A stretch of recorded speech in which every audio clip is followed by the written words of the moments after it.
Hey everyone, this is Jeff Alberts, Brian Miner, Alberto Nunez, Brad Loomis, and Eric Helms. and this is the 3D Muscle Journey podcast, where we bring you world-class coaching and evidence-based education for the natural bodybuilding community.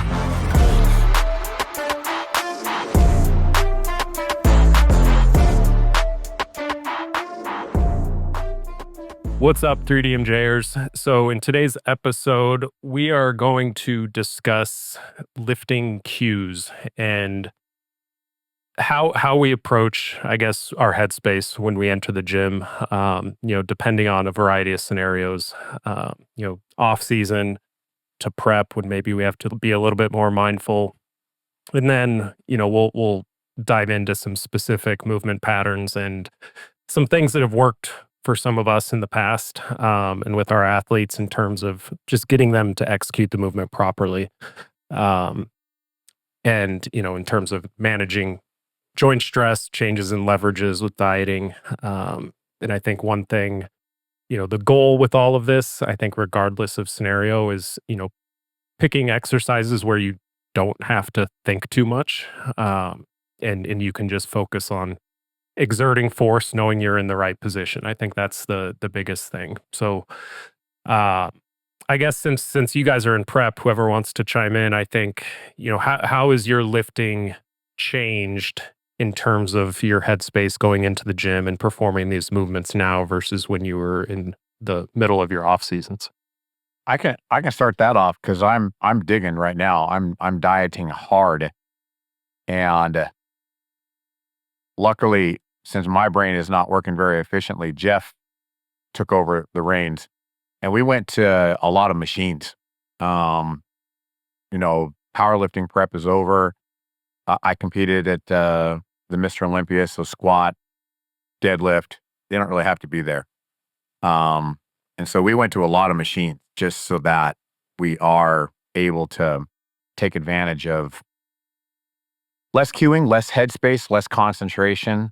I guess more room for error.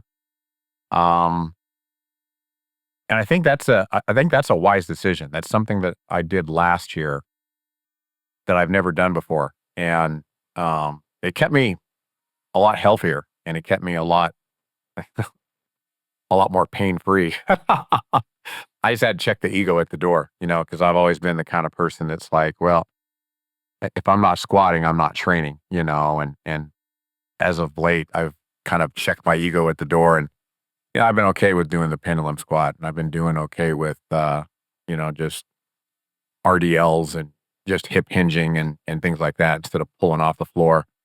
That's kind of where we're at, because I am noticing that I want to think less in the gym right now. I just want to get in there, go to work, pick like the simplest machine that I can possibly pick. Do repetitions until it feels like I'm ready to fail with good, consistent tempo with, all things considered, fatigue setting in and the reps slowing down. And then just get the work done and get out of there. So that's my headspace right now, and that's kind of where I am. Berto, how about you? I mean, we're basically planning on doing the same show. You're the same distance out from me. How's things going for you? Man, not a whole lot has changed. I think maybe one thing, but one thing contest prep does is it exposes deficiencies within your systems, right? So like if you had a squat, again, not everyone's bar path is like straight, like it was excessively like just diagonal, right? And you were landing on your squat belly, like, a few pounds in, you're like, oh shoot, like, yeah, that's just not working. Like we got something to correct and work on this off season. So as your technique gets tighter, I think there is less lifts you maybe have to trade in for another. Of course, like there's certain lifts that you're doing it. It's just how you play powerlifting. Like you have no other option, right? Whereas I get to pick also lifts that I feel suit my dimensions on a per body part basis. Like to whatever degree of satisfaction I want. So there's been very little going back and forth with movements.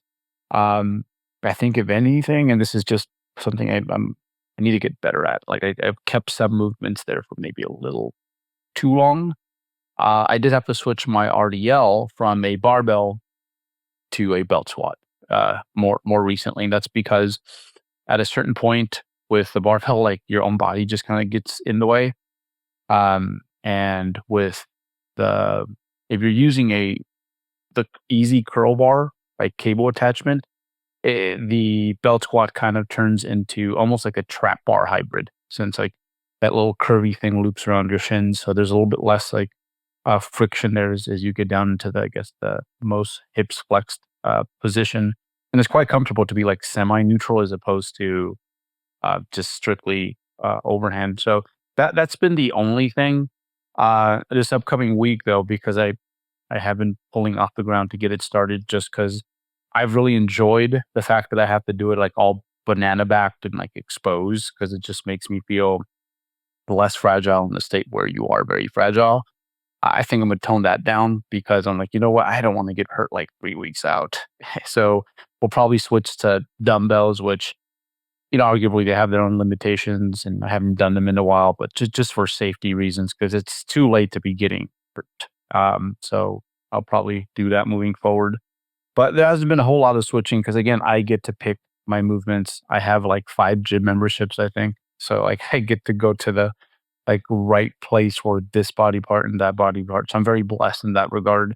But also, again, it was something that when I was younger and my technique was a little bit all over the place, I would have to correct, because contest prep just exposes it. Your joints have less cushioning, your dimensions are much less forgiving, your body keeps changing week after week.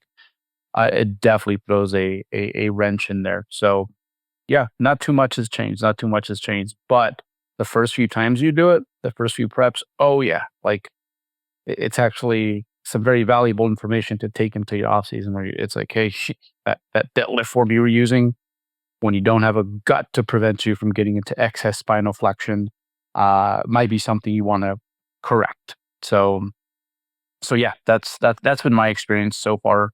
Not much has changed. So it's a physical thing you're experiencing, right? It's like, it's not like it hurts by doing the other movements. It's just like a discomfort in a sense, or an uncertainty. Like, is it more like a physical or a mental? Like, are you getting like, I don't want to go do that lift today because I feel That is a just part like, of it, yes. is I it think so. physical, mental, or is it a combination of all of those things?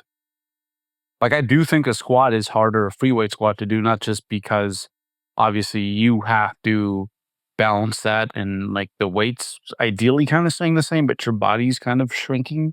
But there's just all these other levels of discomfort that come with squatting. Like, you don't get to just like lay back and like, try hard like you would with maybe a good leg press that fits you, or a good hack squat that fits you. And you're just so much more sensitive when you're prepping, like when it comes to everything, like for example, emotionally. So the same thing when you have a bar on you, for some people, it's like, this is the right rep that flares up on you. And like, you're doing this with every rep. Yeah, you're not as tolerant to stress. So I think that's a big one, but also you just kind of become a wimp. Like, you do feel fragile, and movements that, even when you're like full on off season, are pretty intimidating at times, right? Yeah, those can be too much to handle. So why make the lifting experience like more stressful, right? Because you're already having enough of a hard time just trying to get back to baseline. But I will say this, and I think we all can echo this, is that it does get better over time. It gets so much better over time. But your first prep is, man, it could have some discouraging patches in regards to how much you have to adjust and how much your capacity does change. Especially, Brad coming off of a powerlifting prep. The last time I prepped, same situation. And I did the big 3 halfway into my prep as well. And it takes, I think, just a different mentality when you go in. And it can, some lifts, there's that apprehension because you feel a little bit more fragile. And obviously you're not going to get good output if you're have that inhibition going into every single rep. And so there's that. But also I think, anybody, it takes a mental shift going from performance focused. Not that we need to want to get away from that in prep, but like the big three in particular, it's like I'm just attenuating loss. And that's not a fun mentality to go in as a power lifter.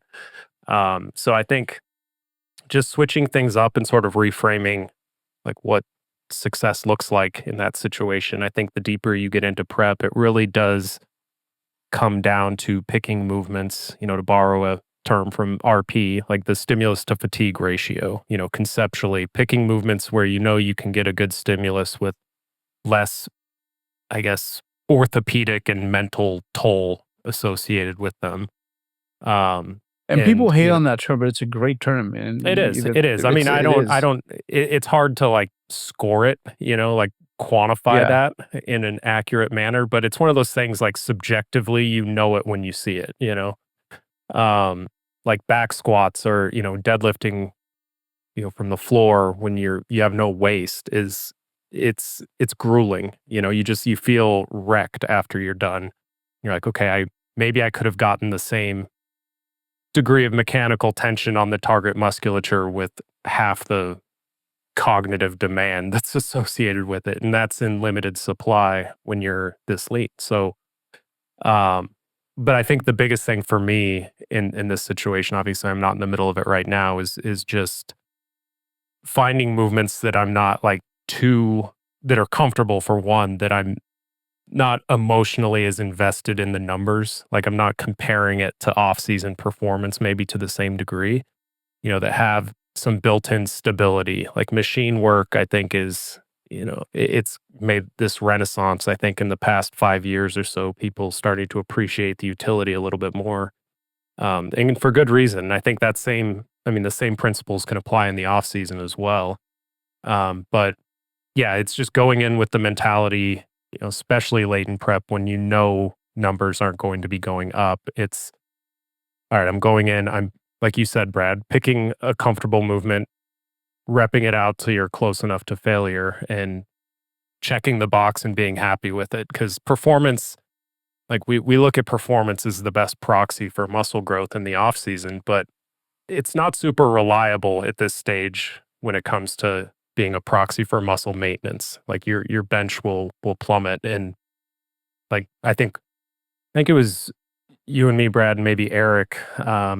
We had a podcast on like cutting weight for powerlifting or something, and Eric offered some good anecdote that I had experienced before too. But with bench press, it's like you lose fat off your glutes, off your back and chest, and like in order to keep your butt down on the bench, your arch collapses, and all of a sudden it's a different movement. Like it's a different range of motion, different pressing angle. So you're not comparing the same task as you were in the off season. So if you find yourself discouraged in those situations, performance wise, chances are the movement has changed enough where, your muscle might be producing similar amounts of force, but mechanically you're just disadvantaged. And so I think that helps.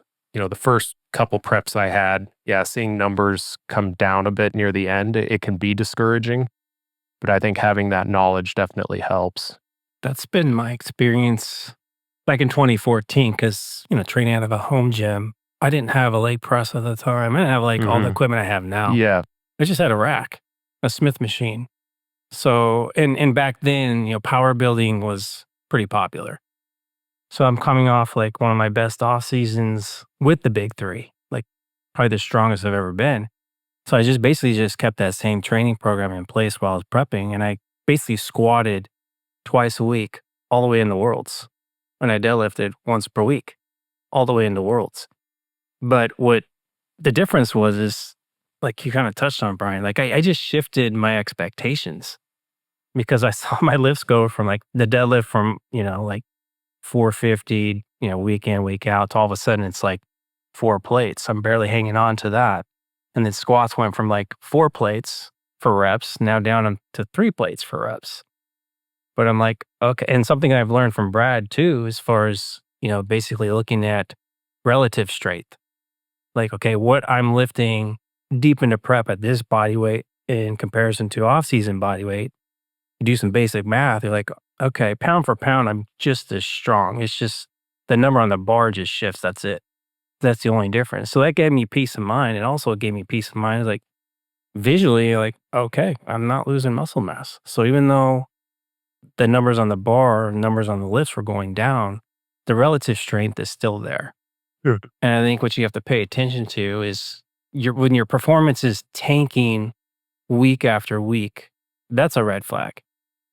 Like if your numbers is going down every single week, okay, that's probably an indicator that something's off. You're probably dieting way too aggressively. But if you're like having to reset these numbers every once in a while, like, okay, I gotta drop my load down. Okay, in the next 2 months, like your numbers are similar from that point, you're probably fine. So that kind of just gave me peace of mind, like whether I'm doing the big three, whether I'm doing just machine-based stuff, because your leverages could shift on machine-based stuff in the off season in relation to prep. You know, your machine overhead press, and you could lose 20 pounds on that thing because of, you just lose your leverages. But if you're thinking of, okay, off season, that's a baseline, prep, that's a baseline, and in relation, you just basically look at those baselines independently.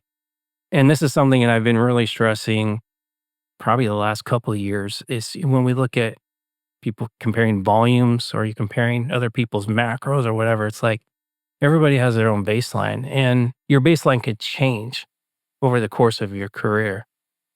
And that gives me a lot of peace of mind. Like, so I don't stress on like, okay, if I'm doing a squat or I'm doing a pendulum squat or whatever, it's like just reset the baseline. Because you could comfortably do any exercise realistically if you make modifications within it. And now I'm older. I'm dealing with like a list of I was just going to say that. aches and pains. So it's like I'm in perma prep. So I have to train, like mentally, I've had to change my approach to training because before I was training offensively. I'm trying to put more size on. So I'm more aggressive in the approach. I get more amped up before training sessions. Now I have to like really think about what I'm doing and I'm training more defensively. Like, how can I train in a way that I don't create more aches and pains? I keep myself safe so I can, like, whatever exercise I'm doing, I'm creating a stable base to push or pull from where I can generate the most force and I'm ensuring I'm getting to the proximity of failure. So it's just I think mentally now I'm doing a lot more like thinking with my lifting than I ever have before. Yeah, it's a difference there between I would rather that scenario than going in and being like, okay, I have to back squat, I have to pull from the floor, because that's a different kind of mental bandwidth that you're using there. That's more out of just apprehension rather than strategy. And just to add one thing to what you said, Jeff, in terms of, everybody's baseline, some people will lose, like they'll see a relative decay in their performance lift to lift, and it can be quite variable. And I think some of that could be like body fat distribution. Like I know my lower body gets lean relatively quickly. And so as I lost fat off my glutes, the first half of prep, like my bench went down very quickly compared to some of the other movements. So it could be like fat distribution plays a role there. Yeah, I agree with everything you're saying there. Berto, I have a quick question for you. As it seems like I have a very narrow window as far as above this body weight here, I'm pretty good. I got to pay a little bit more attention. I got to really pay attention to my cues. And for me, it's like if I'm 163, 164 and above, I have to pay more attention. I have to kind of make sure that my cues are more in place. But it seems like once I'm below 162, it almost doesn't matter. It's like those cues don't even matter. So to put this into a little bit more context, if I'm doing I love doing heavy RDLs. And if I'm 163, 164, I literally am thinking to myself, and I'm almost saying out loud, like hips back, hips back, hips back. I'm kind of like thinking get my butt back toward the wall, really, really reach out. I'm actively thinking that on like every single repetition. But then it seems like as soon as I cross that narrow line and I'm 160, 159, 158, it almost doesn't matter if I am getting it just feels uncomfortable, and it's like I have this visual representation of my spine just snapping and then sticking out of my skin. Cause it doesn't, it's almost scary to me, I know it's not going to happen and it's irrational to think that way, but it doesn't matter. It's like I don't know, it's weird. It's like I've totally lost the coordination, in order to do that.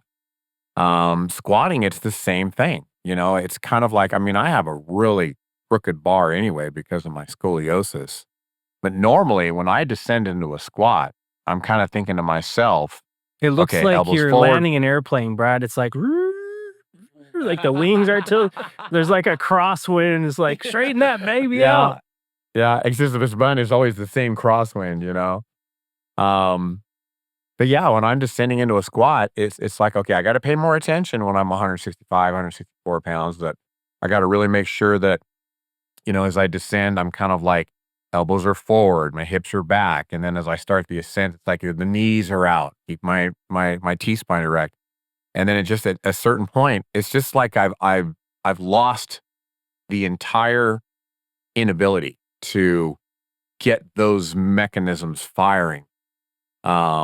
In the right order.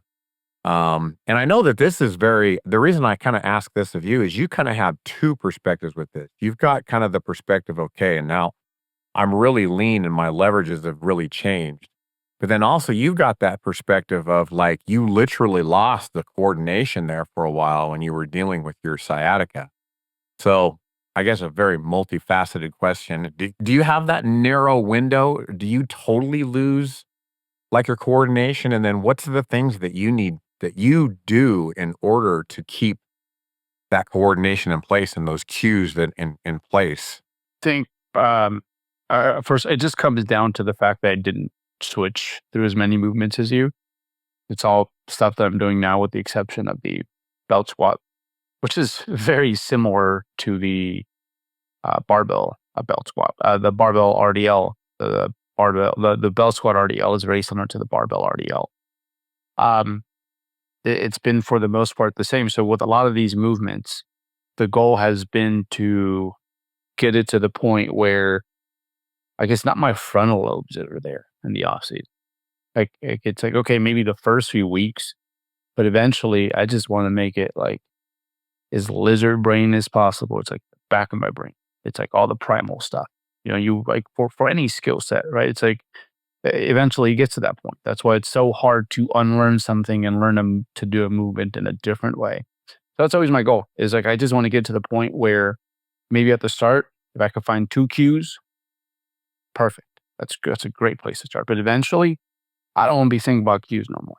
Yeah, I just want to get to the point where I'm just doing. I'm just doing. Don't ask me how I'm doing it, like, because that might even mess me up. So I think that helps. However, now what happens is you're losing weight. It's like, okay, your proprioception is like just different. It's so different, like where you are in time and space. So how it feels like to you, it's just different. So it's like you have to keep learning a new body every time you lose, say 3-ish% of your body weight. And then just as you're learning that body, it's like, okay, it's time to learn what this frame feels like. So you just don't spend enough time there. Because, I've had it happen the other way where for whatever reason, I gained weight, like just a spurt. And you would think, oh man, I'm like 7-8 pounds heavy. I'm going to be so much stronger. And yeah, maybe for certain lifts, yes. But for a lot of lifts, it's like, no, this is just weird. Like, I don't know where to like put myself relative to the load. So yeah, I think for me, it was just easy because I haven't switched a whole lot of movements. They've been like straight, iguanodon brain, like the whole time. So no different right now, except that RDL. RDL, it got to the point where the biggest thing, honestly, was like thinking about how to walk that thing out, because It's like you walk out and then it stops, and then you stop, but the weight doesn't want to stop. It doesn't seize the way. Yeah. So that part was like, I'm like, this is just like that transaction it felt like, a heavy enough bench press without a lift off, essentially. So yeah, the goal with lifting, I think, is like a lot of things, so long as it's competent and you're heading in the right direction. It's like all athletes that are really skilled at something, they couldn't tell you how they did it. They just do it. It's just a response, essentially. That's where ultimately you want to get with your lifting technique. I think for me, like early on, I was very instinctual. I didn't have to do a lot of thinking. I just like naturally, I just put myself in good positions. I always had really good form even when I was young. But now I've gotten older, I've had to think about it because of the aches and pains. And I think what could help out a lot of people is I always think control. Like mentally, I'm always going control. In my brain, I'm like control, control, control. And I've done YouTube videos on this where I talk about controlled lifting. Um, I think of like a race car. You're at a green light and you put your foot on the gas and the back end just goes squirrely, right? That's when we get a little too egotistical and we're trying to move weight fast. Sometimes the weight just gets away from us. It gets squirrely. But if you look at like a diesel truck, like it's powerful. There's a lot of torque to it. But yet when that light turns green, you put your foot on the gas, it's not like the back end squirreling and going everywhere. There's a lot of torque being applied. So for me, I try to lift more like a diesel truck than a race car. So it might mean like the first inch or two of a lift, like I'm not using 100% force, just enough to get the weight moving. And then as the weight starts moving, then I'm applying like a gas pedal, like you get the feel of the car, like I'm applying enough gas to get things moving while maintaining that control. So it's almost like I'm throttling within each rep based on how my body's kind of responding to the movement. And for me, because I'm older, there's more aches and pains, I'll use rep speed or the gas pedal as a way to keep that control. And I think what's good about the research is we know the reps, whether it's 2 seconds or 8 seconds, as long as you're going close enough to failure, you're going to get a stimulus. That's gave me a peace of mind of like knowing, like as far as load selection, I don't have to get crazy with load selection. I can use the appropriate load and I can control my rep speed. I can be like that diesel truck. And first few reps, it's like, okay, the pain's not too bad. But as you get deeper into a set, you start to feel that burn and that pain. And this is something that, I've tried to pass on to you, Brad, is like not letting that pain dictate how you complete your reps. Because usually pain will come, you're like, okay, that's discomfort. I want to hurry up and get this over with. I don't want to feel this anymore. So that's when all of a sudden you start turning more like into a race car. Then you're losing control. So if you maintain good poise, you're thinking in your brain, okay, it hurts, but stay focused on A to B, not the pain, then you can maintain more control. And, a lot of times, like you'll end up getting more reps completed that way. So you're actually extending your sets out a little further so you can generate a little more stimulus. So that's what goes through my brain a lot when I'm doing my sets, like especially when it gets into those grinder reps. I'm just really trying to maintain my poise. And another analogy I like to use is, you look at, someone like, we're talking tennis. We'll talk about John McEnroe, and I'm probably aging myself here, but the guy was very emotional. And if things weren't going his way, he's slamming the racket, breaking his rackets, that type of thing. But you look at someone like Roger Federer, just very poised, very calm. And, when he's serving, it's like, okay, his mechanics are just absolutely flawless. But yet he's serving that ball like right down the line with like perfect precision. And it's like 120, 130 mile an hour serve. So that's how I try to vision my lifts, is having that control. Your talk, Jeff, takes me back to when I was driving your slingshot, and I was underestimating the acceleration from the stop. Yeah, we almost died. Oh, I was in more control than that. It was just a little squirrely.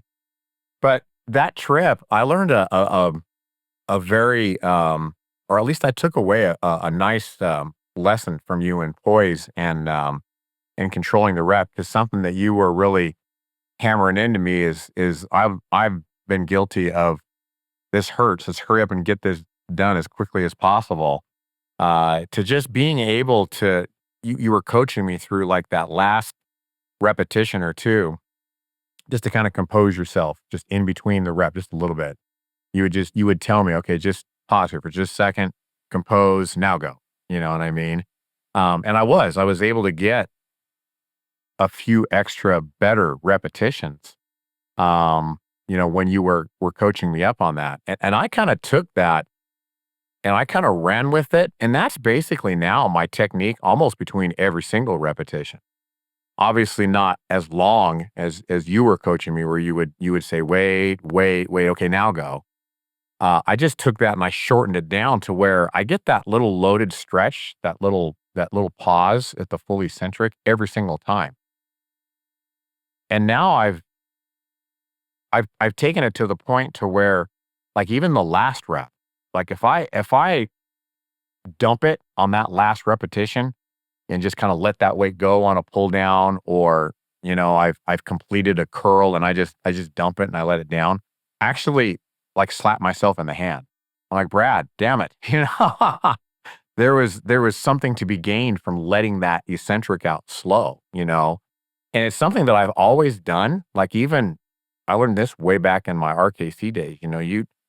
You control that weight and you put your full focus on that weight until it's back down on the deck. You're not done doing the repetition the right way until it's back down on the deck. And so now it's kind of reinforced that, when I finished that concentric on that repetition, the rep's not done. Don't just let it out real fast. Milk it. Get that eccentric out of there, just like all of the other repetitions.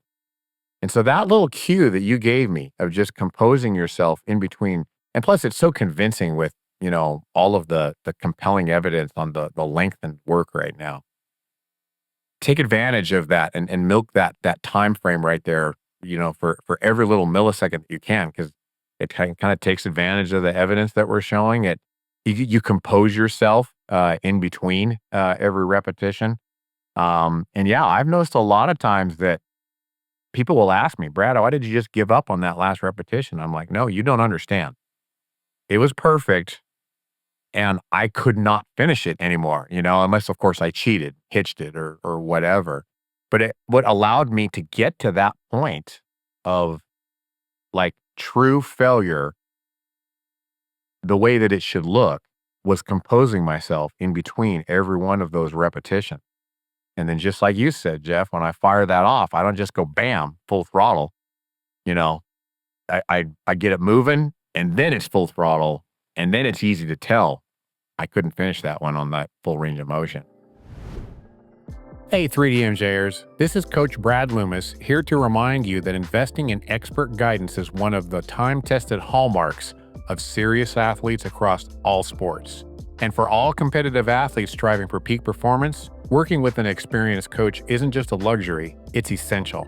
At 3D Muscle Journey, we understand the dedication it takes to reach your physique and strength goals, and we provide the programming and support to get you there effectively and sustainably. But our craft isn't just for the stage or the platform. We create career-spanning relationships with our clients to guide you along your lifting journey in a stepwise manner. We don't do quick fixes or rush transformations because those will always only be temporary. We know the art and skill of becoming an advanced lifter takes years, and we want to work with athletes who are willing to put in the time. If you want to learn more about all of our coaching plans, systems, and prices, go to our website at 3dmusclejourney.com. We offer weekly coaching for in-season competitors and bi-weekly coaching for off-season or recreational lifters. There are also 3 different time frame options for one-off video calls that include a training program, a nutrition plan, or both every 8 to 16 weeks. There are also 3 different time frame options for one-off video calls that each include a training program and nutrition plan every 8 to 16 weeks. Our mission is to create athletic careers for serious lifters, and our one-on-one coaching program is how we do that best. It's more than just workouts and meal plans. We deliver comprehensive support tailored to your individual needs. Don't let another training cycle pass without the expert guidance you deserve. Invest in your athletic future now and sign yourself up for coaching today at 3dmusclejourney.com. Thanks so much for listening and enjoy the rest of the show. You know, in 2019, when I was using my hybrid hack leg press, my mindset was more egotistical with that machine because I was stacking all this weight on there, and my thought process going in those training sessions was a load. Like, I just want to move this load. So I was more ballistic in the movement patterns. So I'll be stacking that thing. I'm like, I want to max this machine out because I had that 700-pound limit. Like, I want to do this for like 10 reps. I'm going to max that thing out. So every session, the mindset was like, I'm going in there, I'm going to crush it. Just all about the load. So my execution pattern was fast on the eccentrics. The machine would bottom out, and then there would be a whip up from that. A little bit of a whip. So I got that thing all the way up to like, I did hit 700, but this time because I'm talking about when I strained my back on this machine like more than once, but the first time I did it was like 680 pounds. And that whip up, like as soon as it hit and it got that whip, well, there's no more tension there. The momentum's kind of moving it faster than what my tension was as far as like the force I was applying. And then once it comes up, you lose the momentum, then you have to start moving it again. You have to use a lot of force. Well, once I started coming off that whip, my lower back said nope. And I got a strain and I crashed all the way down. But that kind of opened and I had that I recorded it. So I watched it back and that's how I knew what happened. Like, okay, I need to change this approach. So it was more of a mental switch, like understanding like, okay, I need to stop focusing so much on the load. I need to focus more on movement quality and find other ways to create a stimulus outside of that. So now, like when I am doing, let's say a leg press like that, then I'm pretty fatigued. You know, mentally, I'm like, okay, let me do a couple sets of leg extensions.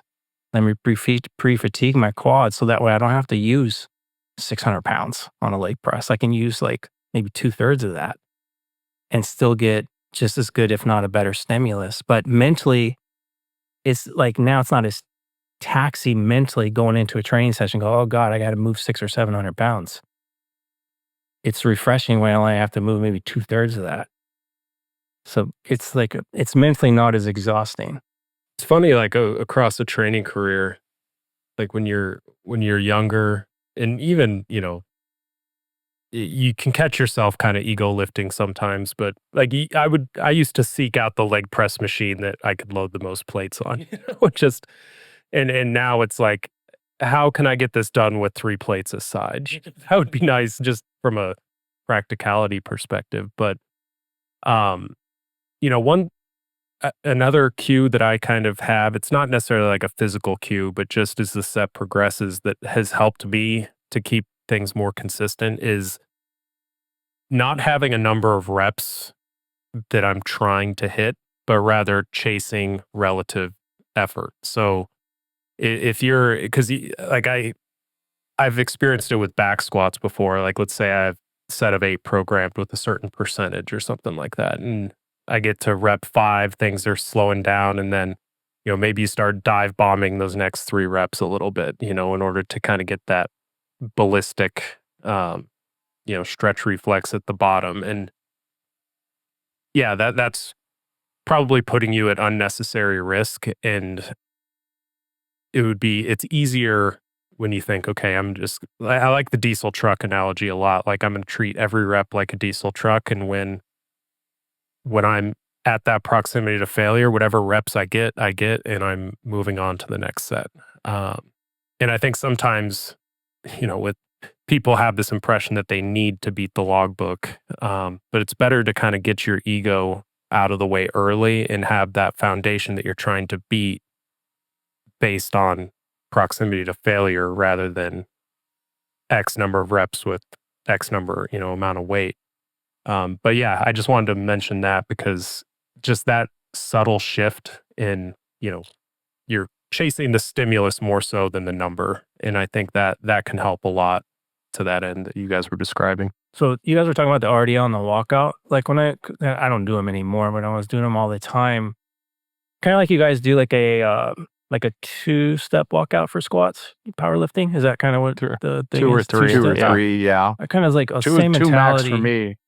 Yeah, Yeah. for me on the RDL, I'm like 1, 2, set, I'm good. Because Me too. I see some people, they're like taking like these massive walkouts on their RDL, like 4 or 5 6 feet out steps. from the rack. I'm like, you only need to be like, just Yeah. enough to clear the distance. So I'm like 1, 2, so that's less energy required. And then from there, like it's again going back to the diesel truck, like my descent, I'm thinking fight gravity. Like that's my mindset's like, don't let gravity pull this down. So I'm gonna fight it on the way down. So I maintain that control. And then on the way up, I'm thinking Fred Flintstone. I know this is like we've used this cue on Instagram before, but I'm thinking if I keep my heels, like I'm stopping, like Fred Flintstone uses his heels to stop the car. It's like if I keep my heels into the ground, then I'm going to keep everything where it needs to be, and I'm not going to put any unnecessary burden on my lower back. Because once that weight shifts more to your midfoot or your toes, that bar is going to go forward, and the only thing that's going to keep it from going all the way forward is your lower back. Low back. So your lower back has to compensate and bring yourself back the other way. But if you're on your heels, like Fred Flintstone, like it ensures you're not going to go forward. And then mentally, I cue my toes up a little bit off the ground. Not so much where I fall backwards, but like, okay, just take my toes off the ground. And that ensures I'm keeping those heels right where I want them. So do you guys kind of do the same thing with your lifts where you're like, there's like this little checklist you go through? Like there's a sequencing and mental cues. How often do you have to rely on that? And when do you get to a point where you're just like, yep, I'm not even thinking about this. It's like second nature. And that's probably where we all need to be, is we're not thinking about those things. It just comes natural. Yeah, I noticed as I was cutting weight, I had to pay more attention to those cues. And like I said, I actually had to sometimes verbally say them out loud, like on my bench press, especially because my bench presses have been in kind of a precarious position over these last couple of years. But I almost like would have to like say out loud to myself, okay, pack my shoulders, abduct my knees, as I'm making this descent, bend the bar. I'm kind of like prying my pinkies, into the bar.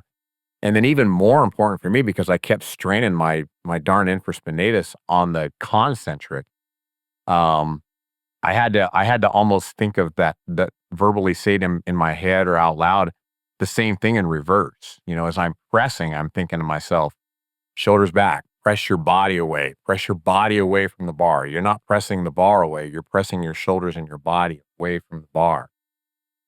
And when I first started, cutting weight at 175 pounds, I could just basically just kind of run through that real quickly right before I got the bar off the rack. But as I started getting deeper and deeper into prep, and I started getting leaner and leaner and leaner, especially like that real narrow margin that I was talking about here a few minutes ago, where it's like down to 165, 164, I'm good. I can kind of approach it that way. Let's just run through the trek list, get the bar off, let's go. But it seemed like as soon as I get below that 164 mark and I'm like 163, 162 or less, now I have to kind of almost say it out loud to myself. You know what I mean? While you're lifting or prior? Both. It's kind of like I'm literally kind of almost saying out loud, pack the shoulders back, abduct your knees, get the bar off. And then a lot of times I'm not physically saying anything as I'm lifting the weight because I got my teeth gritted and but I have to kind of think to myself, because it's a heavy load. It looks like a last rep of a 10 rep max set, but I just have to kind of almost think to myself, patience, keep your body away, press your body away, press your body away. That's kind of what I'm thinking to myself as I'm going through that concentric, portion. And the nice thing is that, especially when I'm doing my meet, I've got 2 big dudes on either side of me that are ready to grab that bar for me if I do end up, failing. And it wasn't anything of mine, it was just too heavy, But yeah, as I get leaner and leaner and leaner, I have to go through that checklist over and over and over again, like, pilots going through their checklist before they take off. They got their first run through. They got their second one through. He does it, then he does it. You know, it's like I have to do that more the leaner and leaner that I get. The nice thing is I get to do that less and less and less, and I get to kind of be more emotional as I put weight on. That's the part of the conversation I'm kind of looking forward to. One of the things I try to think about is like pulling a bow, and like you're pulling, and I think of the pulling is the eccentric. So like I'm loading the bow, but then rather than letting go at the bottom, I'm kind of staying with it on the way back up. So it's not this like explosive change in direction. You know, it's not necessarily a pause, but the harder you pull a bow, the more control you want to have. And then I'm just kind of staying with it. And as I get through that sticking point, you're kind of shifting gears up a little bit. And, the demands like on an RDL or a squat are a little bit less in those positions. So you can be a little bit more assertive. But I use that a lot on bench too. I think of kind of meeting the bar with my chest. So I'm kind of trying to pull my rib cage up to meet the bar, and then obviously scaps retract as you do that. But then as I press, it's not this like ballistic change in direction. It's slight pause maybe, and then I'm letting the scaps move freely, protract as I go. But it's controlling the eccentric. I think I think all of us at one point probably were of the opinion like control the eccentric, be as explosive as you can within reason Blow on up the the concentric. Yeah. And I think there's some merit to that, like in order to get like the highest degree of output, like from a strength perspective. But from a hypertrophy perspective, like it really doesn't need to be that explosive. Like you were saying, Jeff, as long as you're taking it to a similar proximity to failure, you're going to be getting the tension where you want. So I think it really depends on the movement. But even on those big three, I think of just slow, I'm spending more mental energy on controlling the weight the further I could get into the bottom of a squat and then transitioning out of it. But so that's one, I guess, visual cue I use on a lot of lifts, especially lifts that are more demanding in that stretch position, like an RDL or a squat or a bench. I like the bow because I think in my mind the closest thing is like, but the bow's so much better. It's just like it was maybe the Mexican polka in me, the accordion is kind of what I thought of what I'm doing with my muscle essentially. But the bow's so much better because like the more you pull it back, the more the more tension it builds up. The more you guide it back, you'd have to really control and pay attention to what you're doing. No, for me, I like to be as brainless as possible. Like that's but you can't start that way. You can't. I think anyone in any other sport understands that.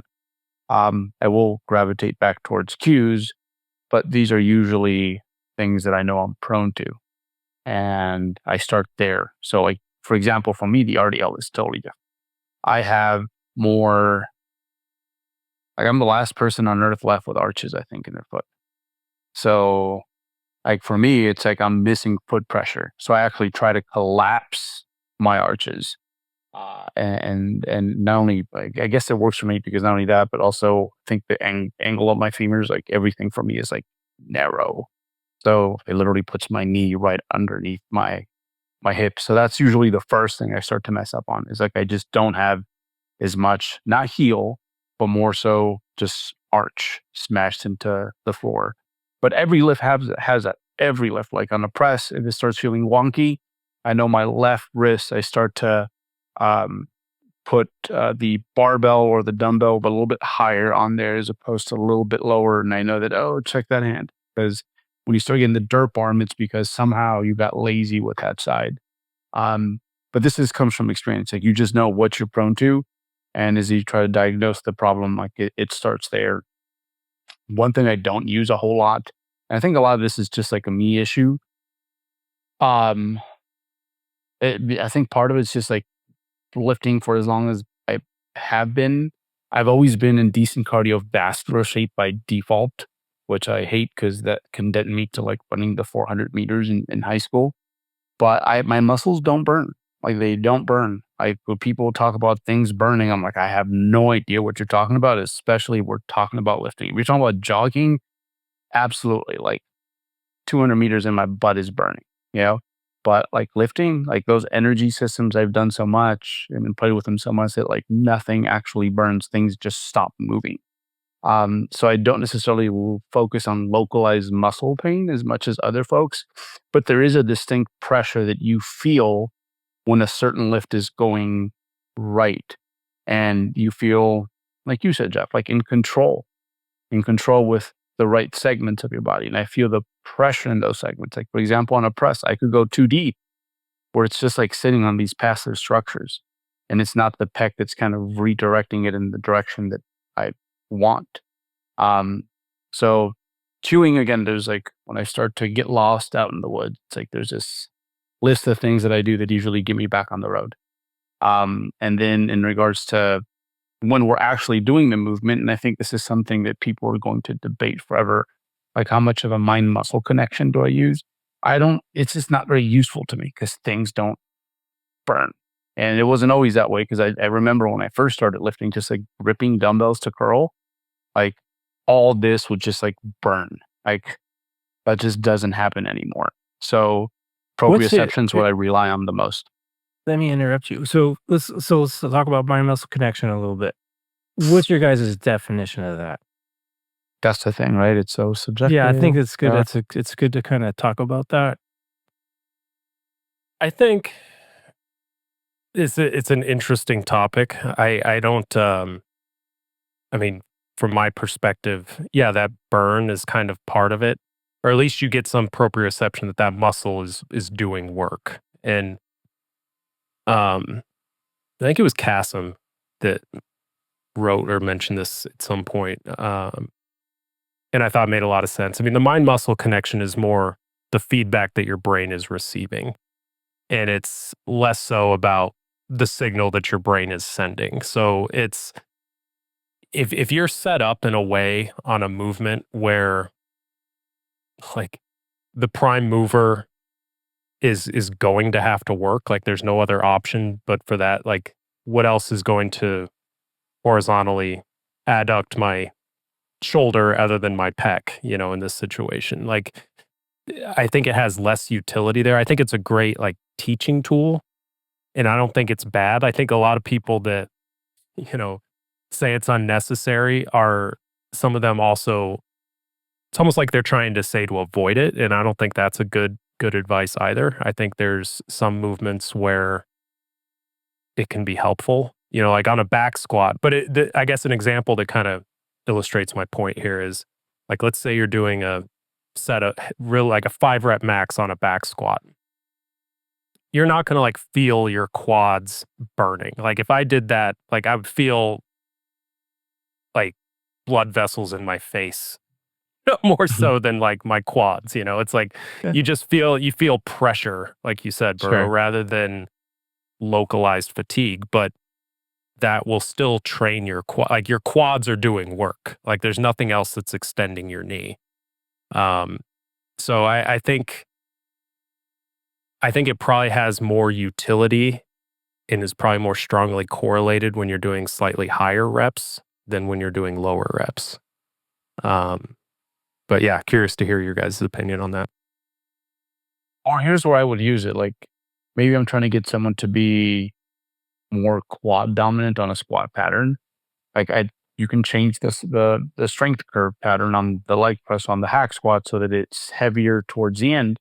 That'll get your legs burning, especially if you can bias certain right? things, yeah. And so that's where it comes in handy. It's like, oh, when I move my knees forward in this direction, in this way, in this order, I experience more localized pain. So I think for noobs, especially because their muscles aren't very conditioned to these tasks, especially finding that muscle group like in a shortened position, I think is a great tool. So like pausing, for example, on a row that you wanted to bias more your upper back than your lats, because couldn't tell you the difference. Like, what's working here? Is it the upper back? Was it more lats? They couldn't give you good feedback, right?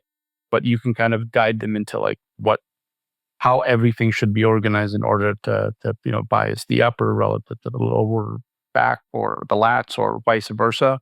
So there is utility there. But I guess the long term, like you said, Brian, it's like what matters more to me is like what I see in video, because like what got that elbow from here to here, like it's not magic. It's going to be my bicep, assuming everything else like didn't move. And the comparison I like to have people look at is, those super jack sprinters just launching themselves down the track and like all their muscles are bursting.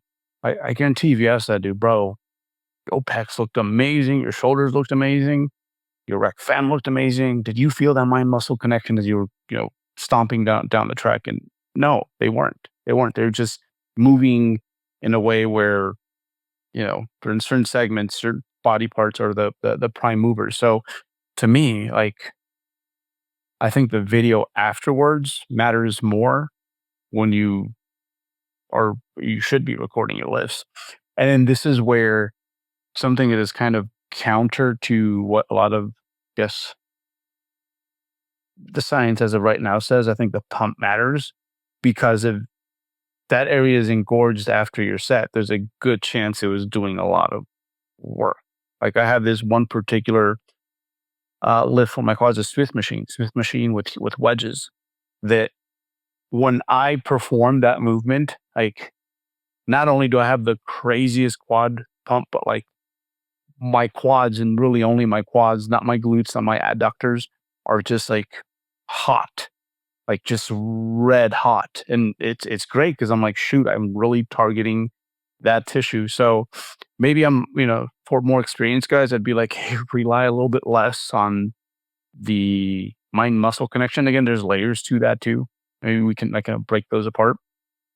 But I think the pump can be one of those, right? Especially like post set, like what is pumping up? If you're trying to target your back and your biceps and your forearms are the only thing that are really swelling up, there might be an issue there. When I think mind muscle connection for me, it's just simply just moving correctly from A to B.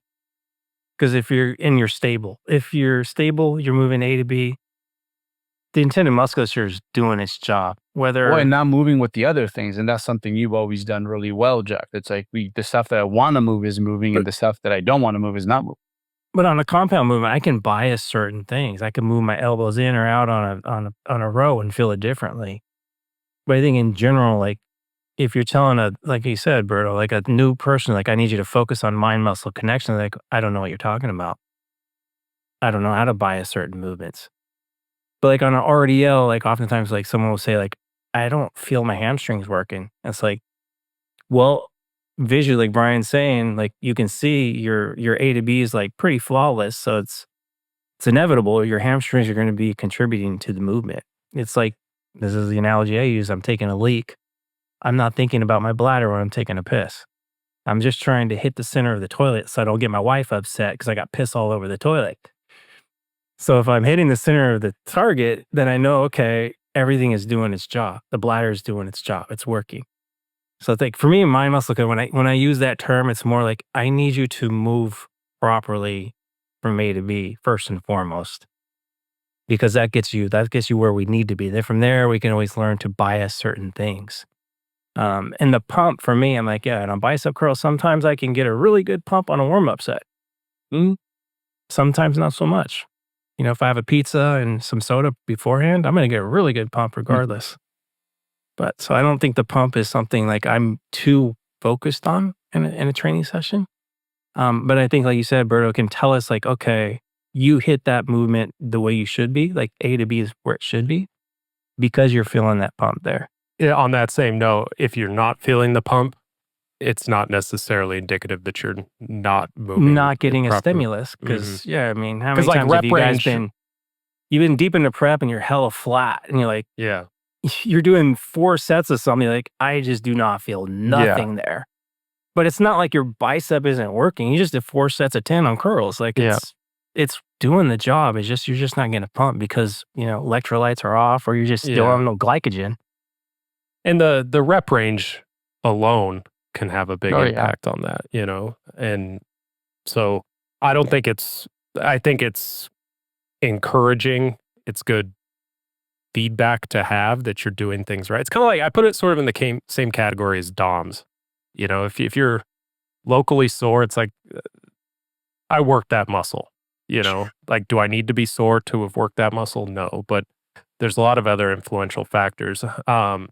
You know, one thing regarding the pump and the mind muscle connection that a lot of people maybe overlook or don't realize is, you know, shorten position movements where like peak forces occur in a more contracted position, or anytime you're getting a strong contraction, there's a degree of like vasoconstriction there. There's pressure within the blood vessels that traps blood. Like it's like vascular occlusion essentially in those contracted positions. So like if you ever do like a pec deck, or if I did lengthened partials on dumbbell press or something like that, I'm not going to get nearly the same pump as if I did like the top half of the range of motion on a pec deck, you know, and just kind of stayed in that position. And because the blood's just not leaving, you know, the metabolites aren't leaving at the same rate. So some movements, you know, arguably, you know, maybe are less advantageous if you're getting a good mind muscle connection. But I mean, I wouldn't say avoid it by any means, but I think, you know, those shortened positions, I think most people will notice if they pay attention, they tend to get a better mind muscle connection out of those. Like I noticed like on a leg extension on the old school, like home gym plate loaded ones that are heavy at the top, I get a much better pump on those than if I use like a prime leg extension machine where I can load the bottom position pretty heavy. So it's all kind of relative to the resistance profile of the movement too. Brian, you hit kind of a very important point though, when you were talking about, you know, like the mind muscle connection to my quads on a squat, you know, because a lot of times I will get asked about mind muscle connection when someone is comparing two exercises. They'll say, how come, you know, I feel my triceps on a bench press more than I do my chest, you know? How do I get in a better connection with my chest? And kind of like you guys, I'm like, you know, your chest is working. Your chest has to do the work in order for you to get your humerus from here to here, you know? But what a lot of times what I will do is I'll say, okay, I'll just take a page out of Jeff's book here. I want you to go over there, you know, and do 4 sets of 10 on the pec deck, where you're isolating the pec, and then go do your bench press. And then tell me that your triceps are doing all the work, you know. That usually solves that little internal struggle, mental struggle that people are having when they don't feel like they're working their chest on the bench press. You know, Yep. when you're doing a compound movement, I think I once learned in one of my courses somewhere that like there's 224 muscles that are doing work and being activated on a squat. So how are you going to focus on 212 muscles, you know, your mind muscle connection, you know? And then kind of jumping from those big compound movements to those isolation movements. Jeff, you kind of hit the nail on the head when you were talking about, you know, moving the weight from point A to point B, but then also make sure that the muscle that you're intending to work is moving the weight from point A to point B. Because a lot of times when people have problems with mind muscle connection, it's usually those same people that have way too much load on a lat pull down, you know, and they're doing that good old fashioned hitch, you know, or barbell rows, you know, where they're getting the body and the hips kind of into it and they're moving the load that way, as opposed to actually using their lat, you know, to move the weight. And then that's bodybuilding in a nutshell. We're trying to isolate a muscle that we're trying to improve and grow. That muscle needs to be moving the load and not other things that are contributing to it. Sure. Last thing on mind muscle connection, like some people probably define it as like, I'm going to drop my loads way down and slow things extremely down. Like they're just moving so slow and they're lifting so light because they're trying to quote unquote feel the muscle. I think that could be counterproductive because you could be shooting yourself in the foot because your mindset isn't about progressing. Like you definitely want to move loads up and reps up over time, but if you're slowing things down so much, you're just kind of staying in the same place because you're trying to quote unquote feel things. That can be counterproductive too. Oh, I was going to say another variation, I think, of the mind muscle connection. I think all of us here over the age of 35, without giving out our ages,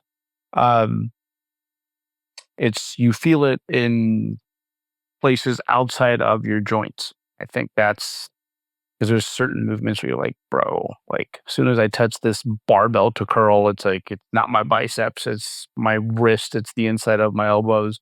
So that's another way to, I guess, subjectively kind of rate or explain what some people mean by the mind muscle connection. Because again, there's no clear definition, but I think that's an important one because we all know of movements. It's like, bro, like, nah, everyone likes this thing, but as soon as I get on it, it's like it's not the prime mover that I feel like it's moving. I am distracted by this orthopedic pain that maybe doesn't start from day one, but eventually it's a wall I'm going to run into. Right. So I think that's a big one. I think of skull crushers, like for anyone over the age of like 30, actually. Like, you just don't see that.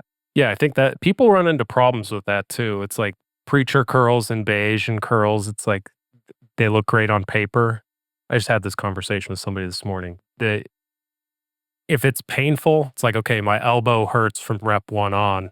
It's like, that's not a great movement. Like you're going to grow less from doing that. Like anytime there's significant pain, like that inhibition, like your nervous system, like it's a protective mechanism.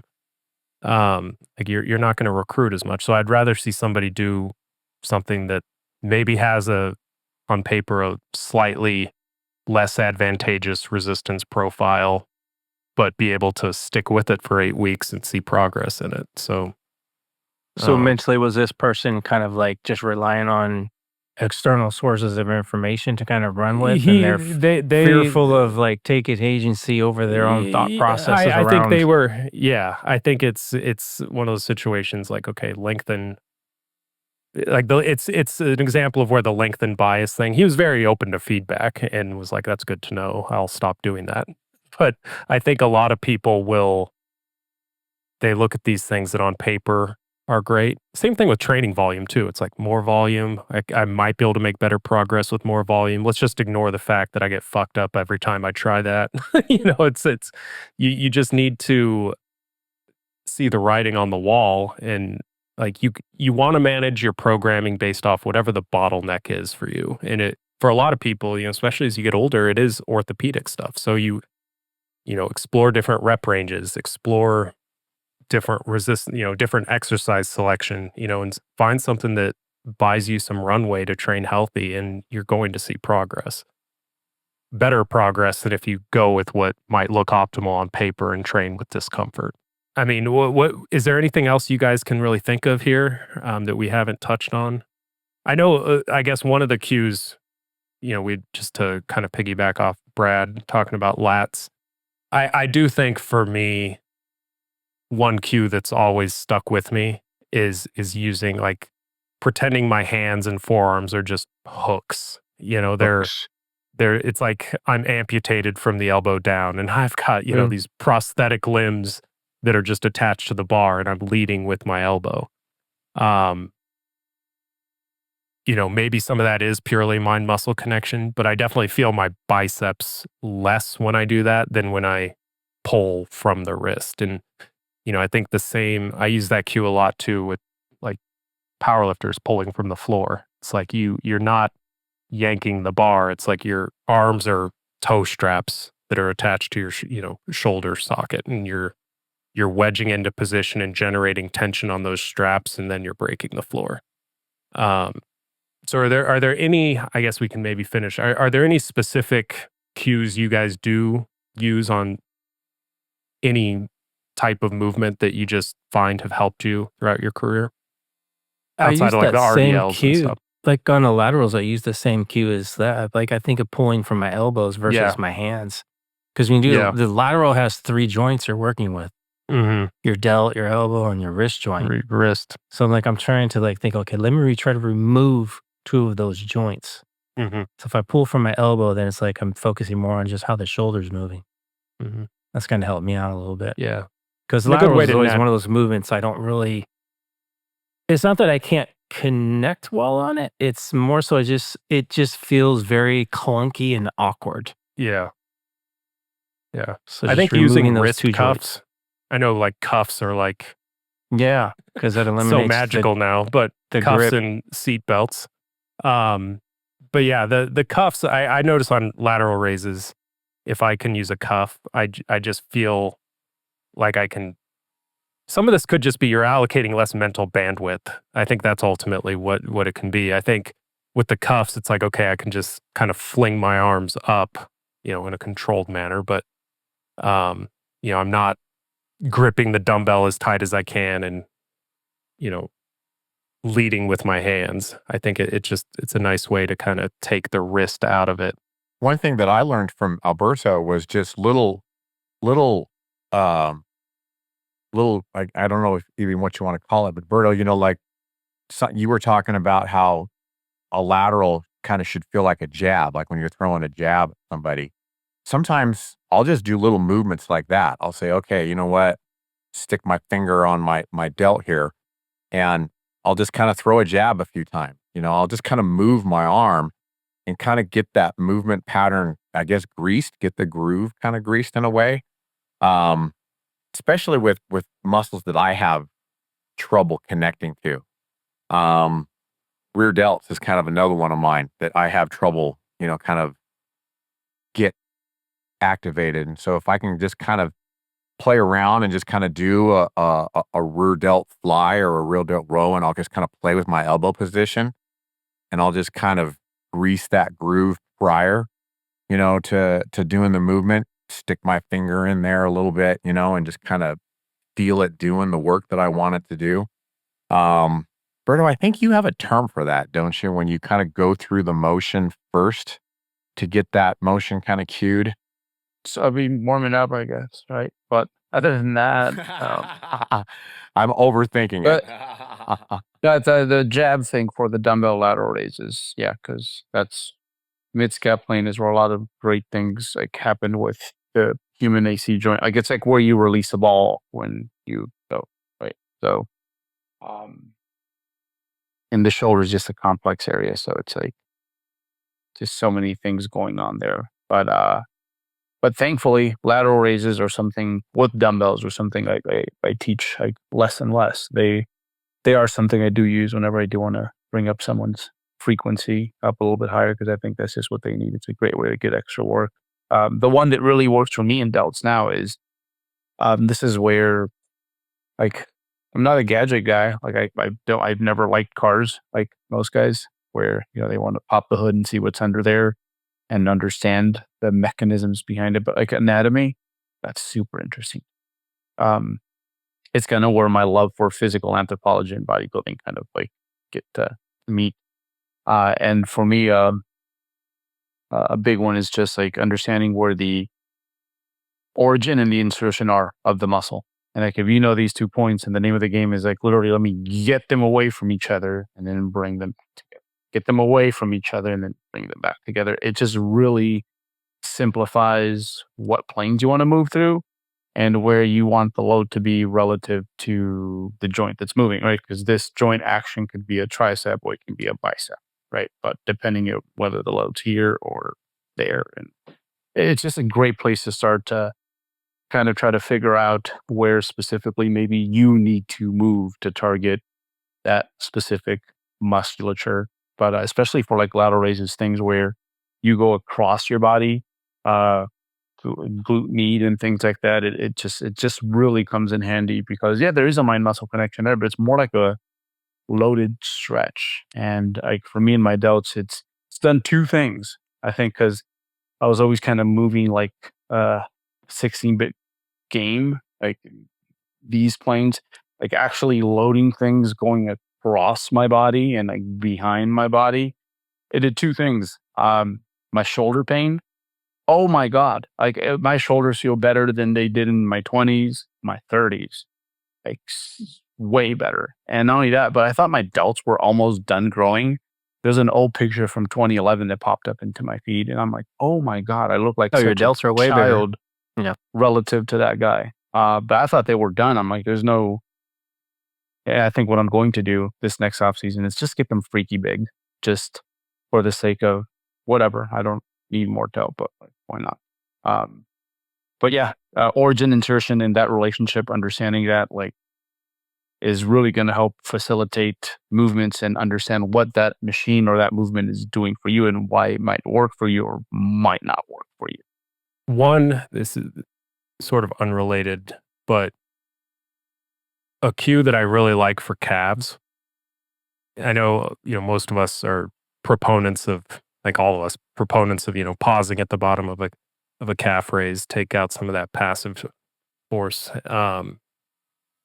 I've noticed, a standing variation or knees extended more specifically, it's going to hit the gastroc a little bit more. And, I used to do them on a leg press, and I would get this like tension behind the knee. And I think it was like my sciatic nerve. Like, I'm flexed at the hip in the leg press, and you've probably experienced that before. And it never really felt like a calf stretch. It was more just like this nerve tension. It was uncomfortable. So, I've done, I don't really do them seated like that anymore. Like or something with a shallower hip angle, whether it's like a donkey calf raise machine or a Smith machine calf raise. I know, Jeff, you do a lot of those.